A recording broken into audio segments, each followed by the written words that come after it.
나눔가족 여러분, 오늘 말씀은 예수님께서 바리새인과 율법사들의 종교적인 외식과 위선에 관하여 지적하시는 말씀입니다. 이 말씀은 오늘 우리 성도들에게도 도전이 되는 말씀이죠. 하나님이 원하시는 것은 우리의 종교적 겉모습이 아니라 진실하고 투명한 우리의 내면이기 때문이죠. 하나님은 우리의 중심이 신실하고 충실한 심령이기를 원하십니다. 우리는 사람을 의식하기에 앞서 하나님을 먼저 의식해야 합니다. 사람을 만족시키기에 앞서 하나님께 인정받을 수 있어야 합니다. 오늘 말씀은 예수님께서 바리새인의 집의 점심 식탁 초대 받은 자리에서 시작됩니다. 여기에는 바리새인뿐만이 아니라 율법사도 함께 앉아 있었죠. 그런데 예수님께서 식사 전에 손을 씻지 않고 식사에 임하십니다. 아마도 예수님의 의도적인 행동일 수 있을 것입니다. 아니나 다를까 바리새인은 식탁 정결 규례를 어긴 예수님에 대하여 언짢게 생각합니다. 당시 유대인들의 식사 전에 손을 씻는 식사 예법이 있었죠. 그런데 이것은 위생과 청결을 위한 예법이 아니라 제의적 청결을 추구하는 예법이었습니다. 그러나 그것은 율법이 구체적으로 요구한 명령은 아니었습니다. 그들이 스스로 율법을 추론해 내어서 만들어낸 의식이었죠. 그들은 이것으로 유대인과 이방인을 구분했습니다. 나와 너의 정확한 경계를 삼았던 것이죠. 정결 예식을 분리와 구분의 장벽으로 만들어버렸던 것입니다. 누가는 이 장면을 시작을 예수께서 말씀하실 때에라고 보도함으로써 바로 앞에서 주셨던 그 말씀과 연결고리를 만들어주고 있습니다. 바로 앞에 무슨 말씀이 있었을까요? 등불에 대한 비유와 가르침이 있지 않았습니까? 눈의 밝음의 필요에 대해서 말씀하셨습니다. 이 속에 있는 빛이 어둡지 아니한가 보라 말씀하셨죠. 바리새인과 율법사들의 외식과 위선에 대한 폭로는 그들의 영적 어두움에 대한 폭로였습니다. 그들은 스스로 경건하다 여겼죠. 사람들도 그들을 존경했습니다. 그러나 예수님의 진단은 그들이 영적 어두움 가운데서 빛 없는 눈, 닫힌 눈을 가지고 있다는 것입니다. 그들이 스스로의 상태를 인식하지 못하니 구원자 예수님을 바로 볼 수도 없었던 것입니다. 구원자가 필요하지 않은 자들에게 구원자를 보려는 노력이 있을 수도 없을 것입니다. 예수님이 이런 자들을 향해서 각 3번의 화를 말씀하십니다. 식탁에 초대한 자를 앞두고 그들에게 화를 말씀하시는 것은 일상적인 일이 아니죠. 식탁 위에 지금 놓여있는 잔과 대접은 깨끗한 것입니다.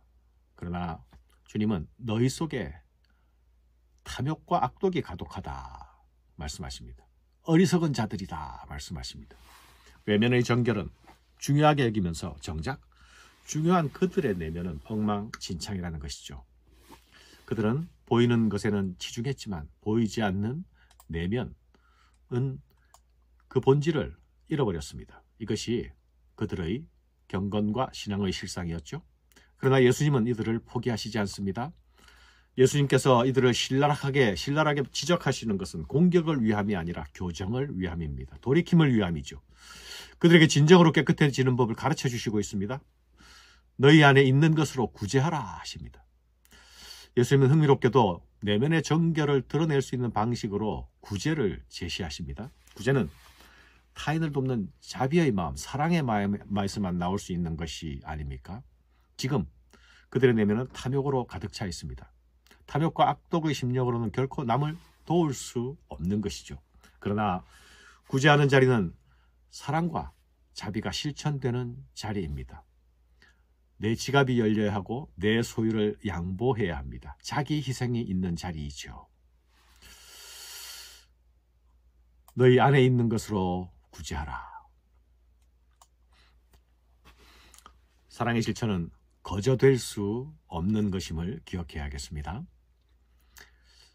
그들은 밭에서 나는 채소에 이르기까지 꼼꼼하게 11조를 드리면서 그것을 하나님을 사랑하는 일이라고 생각했습니다. 하지만 예수님은 그들을 향해서 너희는 공의와 사랑을 저버렸다 하시죠. 그러면서 예수님은 이것도 행하고 저것도 버리지 말아야 할 것이다 말씀하십니다.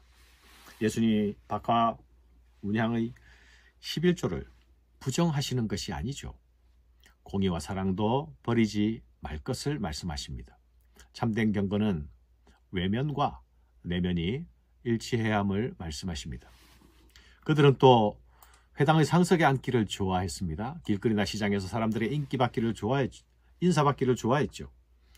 그들은 자신의 경건이 존중받는 것이 마땅하다고 여겼습니다. 그러나 예수님은 그들이 하나님의 사랑에는 무관심하면서 자기 사랑에만 열심하고 있다고 지적하십니다. 그래서 그들의 실상을 평토장한 무덤과 같다 하십니다.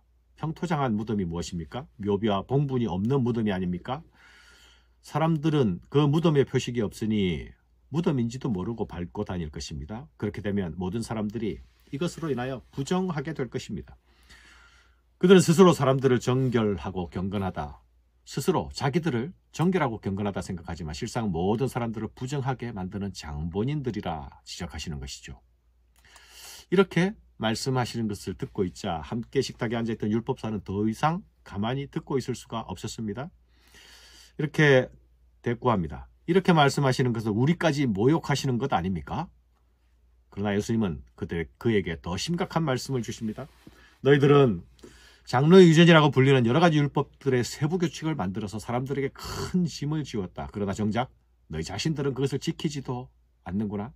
다른 사람에게는 큰 짐을 지우면서도 스스로는 자신도 지키지 않는 잘못을 범하고 있구나. 너희들은 지식의 열쇠를 가지고 있으면서 자기도 들어가지 않고 다른 사람도 들어가지 못하게 막아버리고 있구나 라고 말씀하십니다. 사랑하는 여러분, 참 지식의 대상은 예수 그리스도입니다. 그분이 선포하시는 하나님 나라입니다. 그들은 하나님께서 주신 구약 성경의 말씀의 보존자요, 해석자요, 가르치는 교육자였습니다. 그런데 그 구약 성경의 말씀이 모두 예수 그리스도를 가리키고 있는 것 아닙니까? 하지만 그들은 오신 그리스도를 받아들이지 않고 배척하고 대척점에 서 있습니다. 다른 사람들도 받아들이지 못하게 하고 있었습니다.